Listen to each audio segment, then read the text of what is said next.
Good afternoon, Mr. Chairman. Trip Pollard with Southern Environmental Law Center. This is one of the most important tools we have to clean up one of our largest sources of pollution. And I'll stress it's not just the zero-emission vehicles, it's also low-emission vehicles. We only have two choices under federal law. We can either do what the federal government tells us to do, or we can work with 15 other states to have more protective standards. So we ask that you keep the clean car standards. Thank you very much. Great. Thank you, Trip. Chris.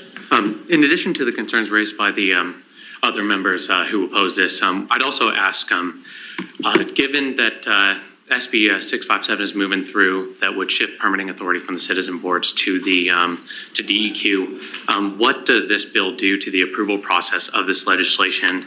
And for the reasons previously stated for the others, Chris Lane, Virginia League of Conservation Voters, and we oppose this legislation. Okay. Nick, next up. Yes, sir. Mr. Chairman, Bob Shippey with Sierra Club would like to associate myself with the prior remarks, but also say that this goes beyond just a delay. I believe there's a wording change that says that the boards may promulgate regulations rather than shall. So I think it's really more of a straight repeal. Let me ask you a question, Bob. It says regulations adopted by the State Air Pollution Control Board on December 1, 2021. Did that happen? Yes? I see heads nodding up and down. Okay, so we do have those regs in place right now. Yeah. Okay. I urge you to oppose. All right. Thanks. Thank you. All right. Anybody on Zoom? Mr. Chairman, we do have one person on Zoom. One person. Okay. Very quickly. David McGowan, would you please unmute and begin your testimony? David McGowan, would you please unmute and begin your testimony? Yes, can you hear me? Yes, go ahead. Thank you very much for the opportunity. Sorry, having some technical difficulties here. I'm David McGowan, Southeast Region Director with the American Petroleum Institute. Wanted to thank Delegate Wilt for patroning this legislation. API supports the market-driven transition to electric vehicles, but is very concerned by the mandate that has been imposed on the citizens of the Commonwealth. We believe strongly that government should not be picking winners and losers and should instead let Virginia consumers choose the best vehicles for themselves and their families. A delay in the implementation will enable the state to conduct a transparent rulemaking process, provide manufacturers time to work through computer chip, material shortages, and other supply chain issues, as well as to develop the infrastructure needed to support electric vehicles. We support 1267 and urge the committee to favorably report this legislation. Again, thank you for your time and consideration. Okay, thank you very much. Mr. Chair. One second. I've got, two people to queue, starting with Senator Hashmi. Go ahead. Thank you, Mr. Chair.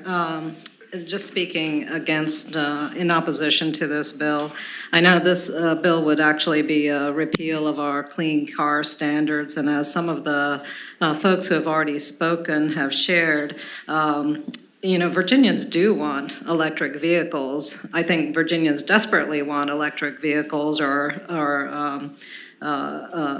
any options that will help promote the purchase of electric vehicles. And the problem is that there are simply not enough available here.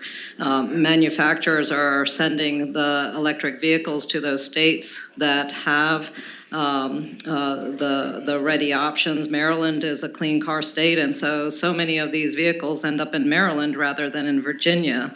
And in fact, I believe the statistics show that 1/3 of EVs, as well as low EVs, are actually registered, that are registered in Virginia, were actually bought in another state.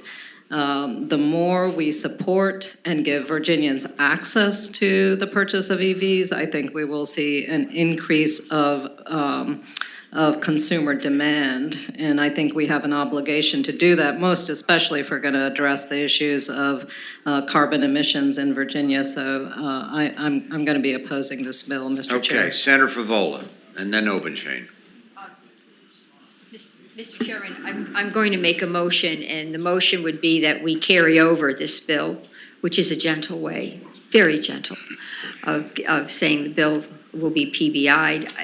I'm so wedded to the electric vehicle legislation that we passed in the special session. I just think we have to keep moving forward. I do understand why you brought the legislation, and I do understand the need to put more money into the program, but I think the leverage we need as lawmakers is to have these laws on the books so we can help the appropriators see the value of putting money into the program. So with that said, and I endorse the comments made by my colleague, Senator Hashmi. Okay, so we have a motion to carry over. Is there a second? Am I going to be allowed to speak? You will be allowed to speak. Is there a I was in second? the queue. Okay, I'll second the motion, but go ahead and you're in the queue. Go ahead, Senator Obenshain. You can speak to the motion or speak to the underlying bill. Well, I actually had a question that I wanted to ask. May I ask the auto dealers to return? Yeah, auto dealers.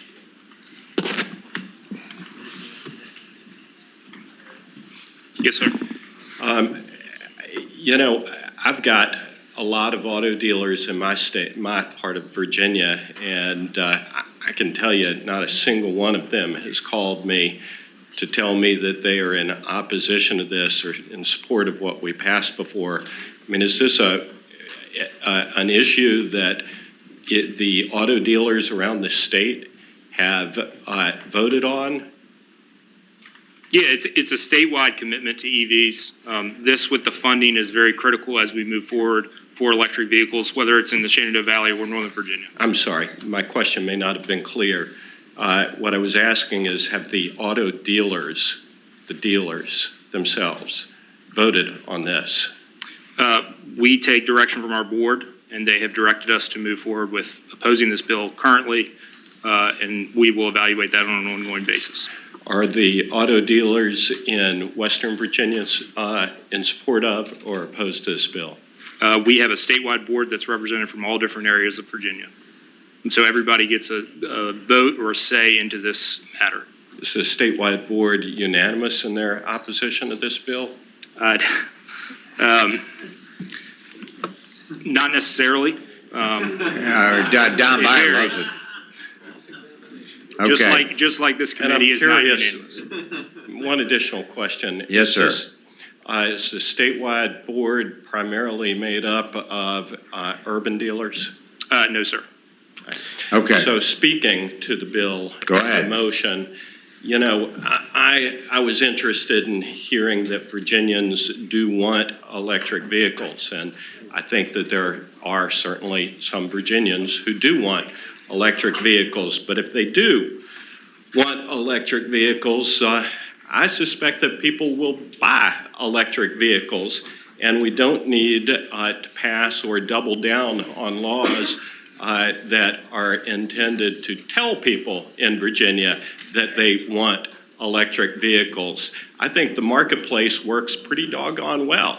And rather than forcing, I see people shaking their heads in the back of the room, and I understand that there are people who take a dim view of the free market in America and in Virginia, but I think that we ought to let people choose what kind of cars that they want to buy and not cram this down their throats. Okay. Mr. Chairman, if Hold on. Let me get all the comments from the panel. I'll let you conclude. Senator Stewart. Mr. Chairman, I want to commend the gentleman for bringing this bill. I think it's a good piece of compromise legislation. I brought a bill to entirely repeal it. Didn't do very well with that, and I knew what the writing was. But I've listened contently to the folks who testified on this and talked about how important the EV market is and the emissions. But I would remind everybody that the bill that was passed last year tied our emissions to California.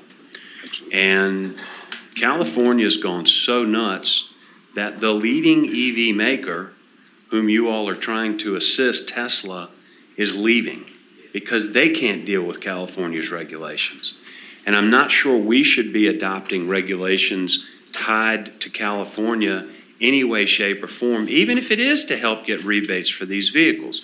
So I think this gentleman's come up with a good piece of compromise legislation, just pushes it down the road a little bit, allows us to gain the infrastructure, which we do not have. My father-in-law has a Tesla. You can't find hardly any place to charge it. I mean, you actually have to plot it out on the map to try to get a charge somewhere in general parts of Virginia. So I would move that the bill be reported. Okay, is that a substitute motion? Okay, I've got a substitute motion to report the bill. Before we get to the vote, Delegate, you get to make closing comments. Thank you, Mr. Chairman. And I would It's been a robust discussion. One question I have for me and for all of us, and I will say, I'm excited where we're going as a state in our whole renewable portfolio. I'm all on board, but it has to be incremental. And I think what we did last year was a bit hastily done, and I think this is a good compromise. And one finer point on the funding. I mean, Governor Northam didn't put any money in. There was no money in his outgoing budget. There's no money on either side, in this. But I think that's telling, Mr. Chairman. And what this just slows the train down. And so that's. Okay, I thank you. And I'll just, but before we take a vote, Chairman's prerogative. I've listened to Volkswagen, Michelle, and there's some excellent points. We just enacted this law, though. I think we got to give it a little time to breathe. And so I'm going to oppose your bill. Again, this is a good discussion. We may be having it again next year, in which case the dynamics could be different. But for right now, I'd like to let this law breathe a little bit. So I'm going to oppose the motion. Clerk, open the roll. The motion was to. Motion, it was a substitute motion to report. Motion to report is no.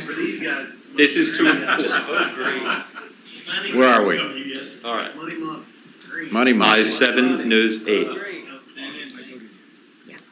Okay, 7, the bill does not report, and I'll take a motion to PBI in a second.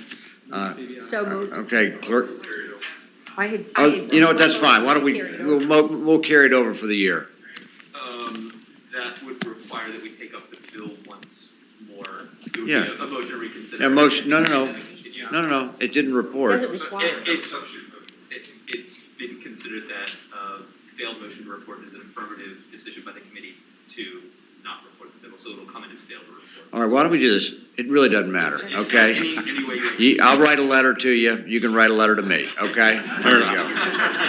Mr. Chairman, I trust your word. You will. Yes, I'll indeed. see you. Okay. Thank you, Mr. Chairman, committee members, for your time. Good work, everybody. All right, I next have